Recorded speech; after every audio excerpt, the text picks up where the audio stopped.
நிறைய பண்ணிட்டு இருக்கேன். நீங்க ஒரு பிரிட்ஜா இருந்து இத கல்ச்சரை நிறைய வளர்க்கணும்.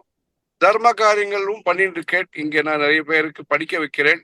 அந்த ஒரு வேலையை ஒரு 5 வருஷம் அதுக்கு தொடர்ந்து முயற்சி பண்ணி ஒரு 10,000 வைக்கிறதுன்னு முதல் ஸ்டெப்பா எடுத்துக்கணும். 10,000 குழந்தைகளை இப்ப குஜராத்திஸ் எல்லாம் நல்லா பண்ற.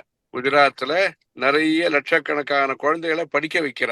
அவளுடைய நம்பிக்கை என்ன உண்டோ அதெல்லாம். அந்த மாதிரி சவுத் இண்டியன்ஸ் இங்க இருந்து போனவாங்க இருக்கிறவ. அதனால இந்த சவுத் இண்டியன்ஸ் எல்லாம் அந்த மாதிரி எல்லாருக்கும் சொல்லி ஒரு குடும்பத்தின் மூலமாக ஒரு பையனையோ படிக்க வச்சு, அது பெரியவா வந்து ரொம்ப ரொம்ப வேலை பண்ணிருக்க.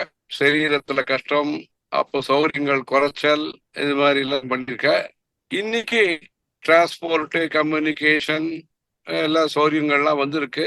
இந்த சமயத்துல அவ எதிர்பார்த்த ஒரு சொசைட்டி அந்த தெய்வத்தின் குறையும் மற்ற புஸ்தகங்கள் என்ன சொல்லியிருக்காங்களோ அந்த மாதிரி உருவாக்கத்துக்கு சவுத் இண்டியன்ஸ் எனர்ஜி, சவுத் இண்டியன்ஸுடைய எக்கானமி, சவுத் இண்டியன்ஸுடைய எஃபிஷியன்சி, சாமர்த்தியம், சமயம், சம்பதா, ஐஸ்வர்யங்கள் உபயோகப்படணும்.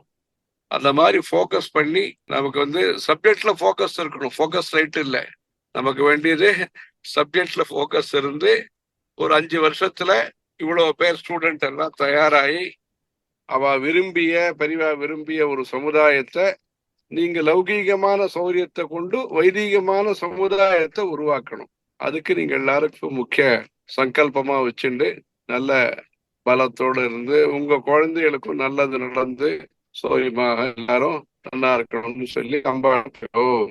ஹர ஹர நம பார்வதி பதையே.